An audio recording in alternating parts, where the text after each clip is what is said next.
Tervist, head Ruudulipu vaatajad, oleme taas eetris ning sedapuhku pühendame terve saate motokrossile. Tridents Eesti motokrossi meistrivõistluste teine etapp sõideti Türi lähedal Kihli krossirajal ning esimesel päeval, kui rajal olid soolotsiklid, oli võistluspäeva temperatuur tihtipeale 30+ kraadi juures. See tähendas väga raskeid sõite ning vesi oli omal kohal, seda siis loomulikult nii sõitjatele kui ka pealtvaatajatele. Head nautimist! Jah, lihtsalt polnud Türi esimeses päevas midagi. Parajalt pandi proovile nii sõitjad kui publik ja Kihli raja ääres olnud tiigis oli tihtipeale rohkem rahvast kui tipptunnil mõne spa mullivannis. Osalejate puudus üle kurta ei saanud ja publik sai 2 päeval näha mitmeid põnevaid sõite. Alustame avapäeva sündmusi klassiga MX2, kus kvalifikatsioonis sai aja kirja 30 võistlejat. Line-up oli korralik, võrreldes avaetapiga sõitjaid juures, kuid puudu oli kahjuks vigastusest paranev Just Laanso, keda võime äkki näha viimasel Tridents Eesti meistrivõistluste etapilt Tihemetsas. Esimeses stardis pääses kohe eest minema Priit Rätsep, kes juba avaringiga korraliku eduma sisse tegi. Esimestel ringidel kihutas teisel kohal Eedik Kuusk, kes aga tasapisi hakkas kohti ära andma. Teisele ja 3. kohale tõusid reedmotomehed Kristjan Rätsep ja Andre Park, kuid asjad hakkasid põnevaks kiskuma sõidu teises pooles, kui tagantpoolt hakkasid ettepoole tõusma 2 noort lätlast, Karlis Sabulis ja Pauls Joonas. Rohkem küll MX2 junior ja 85 kuubikuliste klassist tuttavad lõunanaabrid sekkusid jõuliselt poodiumikohtade jagamisse. Sabulis möödus Kristjan Rätsepast ning sõidu viimastel ringidel sai Joonas mööda ka Pargist. Võitjas polnud aga kahtlust, Priit Rätsep võttis ülikindla võidu, edestades teiseks tulnud Sabulist 53 sekundiga. Sabulisest 6 sekundit hiljem tuli üle lõpujoone Kristjan Rätsep. Pauls Joonas oli 4., Andre Park 5. ja Andero Luspo 6. Sõidu algus oli päris hea selles suhtes, et ma sain stardis kohe ees minema. Esimesed ringid ma üritasin kõvat hoogu anda, nagu põhimõtteliselt nagu ma Euroopa meistrivõistlustel sõidaks. Ja siis tegelikult mul oli plaan ikkagi sõidu lõpuni täiega pingutada, aga ikkagi natukene tuli väsimus peale ja palavus ka natukene nagu tegi halvemaks asja. Aga üldiselt võit on võit ja trenn oli ka päris hea, ma arvan. Algus oli päris hea, et sain kiiresti teiseks ja pool sõit oli enam-vähem, aga tuli jube väsimus peale, et füüsiline pole nii hea praegult ikka veel, et pidi natuke kiirust järgi andma ja siis saigi Sabulisena lõppu mööda, aga õnneks suutsin teised selja taga hoida ja ma arvan, et normaalne sõit. Teine sõit oli aga üks paras üllatuste jada. Esmalt ei saanud stardist korralikult minema ei Kristjan Rätsep ega Andre Park, kes pääsesid avaringile 2 viimasel kohal. See tähendas aga neile rasket tööd kuumal suvepäeval, et taas etteotsa jõuda.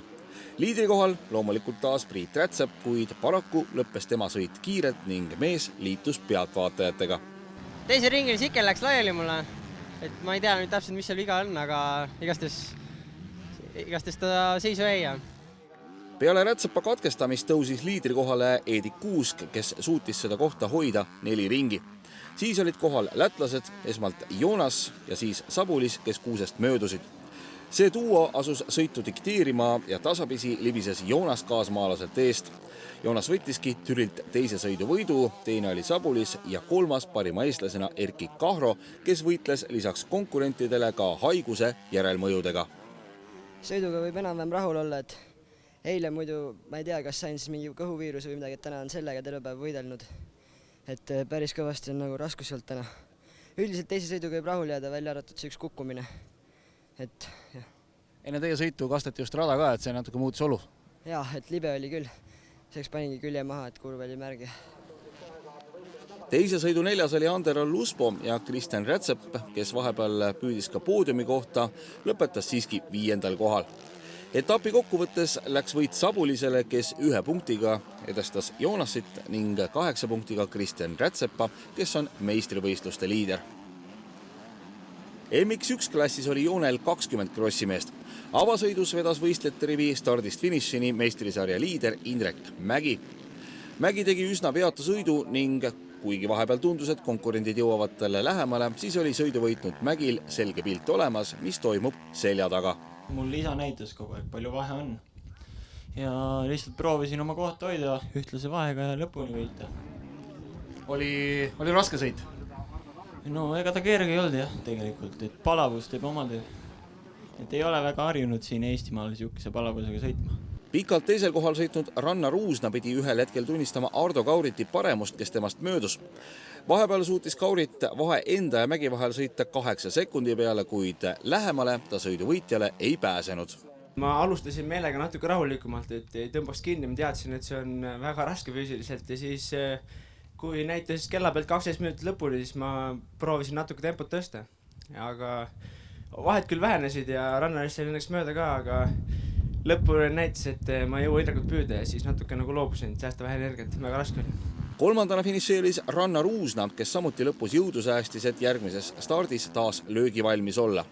Ja teises sõidus oli näha, et Uusna taktika toimis. Mees haaras kohe liidrikoha, kuid selja taga kihutasid Mägi ja avasõidu katkestanud Lauri Lehtla, kellele MX3 sarja MM-etapil põrutada saanud roided tegid sõidu äärmiselt raskeks. Nimelt oli tal päris raske sügavalt hingata. Avasõidukangelastest langes stardirüsinast taha otsa kukkumise tõttu Kaurit, kes mõned ringid hiljem boksi keeras ja katkestas. Uusna kindlustas oma esikohta, Mägi suutis viimastel ringidel küll tempot tõsta, kuid Uusna oli juba läinud ning nii talle ka teenitult teise sõidu võit. Ma algul sain stardisse ees minema, et üritasin väikse vahe sisse saada, siis vaatasin, et Indrek järgi ei tule, siis üritasin veel vahet suurendada, et sõitsin end täitsa küpseks ära, et siis lasin rahulikult lõpuni. Kolmandale kohale käis äge lahing kuni viimase ringini. Lätlane Petersons, kes pääses mööda Lehtlast, pidi taas hakkama selja taha vaatama, kui Lehtla viimastel ringidel oma viimased varud välja pani. Siiski lätlasest mööduda ei õnnestunud ning Lehtlale 4. koht. 2 sõidu kokkuvõttes etapivõitja Mägi, teine Uusna, 3. Petersons. Etapiga jäi Indrek Mägi rahule, kuid teise sõiduga mitte. Kahjuks jah, seekord jälle tabas tehniline mure, et juba stardikurvis kadus tagapidur ära. Et tänu nii-öelda kehvale stardile siis sain pidama seal kurvis, siis sõitsin oma kaasvõitlejatele otsa. Aga siis vahepeal nagu tuli tagasi jälle, siis pumpasid mingi 3 korda, siis niimoodi nagu andis sõita mingi hooga. Et ma nägingi nagu kõige rohkem vaeva sellega, et saaks Laurist ruttu mööda, et saaks teist kohta säilitada, et mu jaoks polnudki oluline. Sest et ma olen kindel meistrivõistluste liider ja mul ei ole mõtet ju riske võtta. Indrek Mägi jätkab ka meistrisarjas liidrina, Uusna on teine ja Jüri Triisa 3. Hartwall Jaffa 85 kuupsentimeetrit klassis oli kohal 31 noort krossimeest. Head tempot tegi avasõidus Saksamaal Adaksarjas 3. kohta hoidev Karel Kutsar, kes küll ajasõidus pidi lätlasele Toomas Sileikale alla vanduma. Esimeses sõidus olid asjad aga vastupidi. Kutsar kontrollis sõitu ning võttis kindla 14-sekundilise eduga sõiduvõidu. Sileikale 2. koht ja 3. oli Venemaa krossipoiss Ivan Baranov. Teises sõidus oli just Baranov see, kes avaringilt liidrina tuli, Kutsar 2. ja Sileika 3. Siis aga kukkus Kutsar ning langes 4. kohale. Kiirelt võitles ta endale tagasi 3. koha, jättes selja taha Karl Robert Reinikese. Kuid 2 esimest olid juba läinud, Baranov võttis teisest stardist sõiduvõidu, Sileika 2, Kutsar pidi aga lõpuks leppima hoopiski 4. kohaga, kui 3,4 sekundit enne teda lõpetas Reinike. Ma peaaegu Baranov hakkasin mööda minema, tahtsin juba minna, aga sisekurvist seal Mäkk üles minekul kukkusin ühe korra. Siis tulin püsti ja need 2 viimast enne lõpuringi tagarefleks katki. Reinike pääses ka veel mööda? Jaa. Natuke oleks rohkem võid panna, oleks olnud võib-olla teine kokkuvõttes. Etapi kokkuvõttes oli Türil parim Ivan Baranov, 2. Toomas Sileika ja 3. koha sai Karel Kutsar. Meistrisarja liider Hartwall Jaffa 85 kuupsentimeetrit klassis on Kutsar, 2. Kristers Drevinskis ja 3. Hendrik Talviku. Hartwall Jaffa 50 kuupsentimeetrit klassis olid avasõidus 2 kiiremat Kaira Katkosilt ja Allar Pent, kes teistel eest ära sõitsid. 3. koht kuulus Jörgen Mattias Talvikule ja esikuuikusse mahtusid veel 4. sõitja Marcel Peldes, 5. Daniel Žilkin ning 6. Markus Taio Toiger. Teises sõidus tõusis liidrikohale Katkosilt, Pent jäi aga kinni stardikurvi rüsinasse. See ei seganud teda aga õige varsti taas teisel kohal sõitmast. Katkosilt oli aga Türil võitmatu, teise sõidu võit tagas ka etapivõidu Penti ning teises sõidus taas 3. lõpetanud Talviku ees. Teise sõidu lõpus rääkis etapi võitnud Kaira Katkosilt oma sõidust nii. Mul ei lähe startides ikka edasi, sellepärast ma olen liiga raske. Aga Ma jäingi nii taha. Aga sõit ise, oled rahul? Jah, No räägi, kuidas sellise kuumaga sõit on? palav. Mul pandi ainult siuke särk alla, krossi särk. Kokkuvõttes 4. Marcel Peldes, 5. Danil Žilkin ja 6. Markus Taio Toiger. Meistrisarja liider on Katko Silt, kes edestab 4 punktiga Penti. Talviku jääb 17 punkti kaugusele. Seeniorites jäi võit 2 mehe jagada. Avasõidus oli kiirem lätlane Juris Kovgers, kes edestas Reijo Engmani 2,3 sekundiga. Vahepeal oli vahe isegi väiksem, kuid Läti krossimees suutis eestlase kenasti selja taga hoida. 3. oli Jüri Makarov ja 4. Rene Jõgimaa, kes edestas lõpujoonel Aivo Rabit 0,5 sekundiga, mis tähendas piltlikult seda, et mehed tulid üle lõpujoone kõrvuti. Teises sõidus võttis Engman esimeses sõidus saamata jäänud võidu. Vahe Kovgersiga kasvas jõudsalt ning oli sõidu lõppedes 22,4 sekundit Engmani kasuks.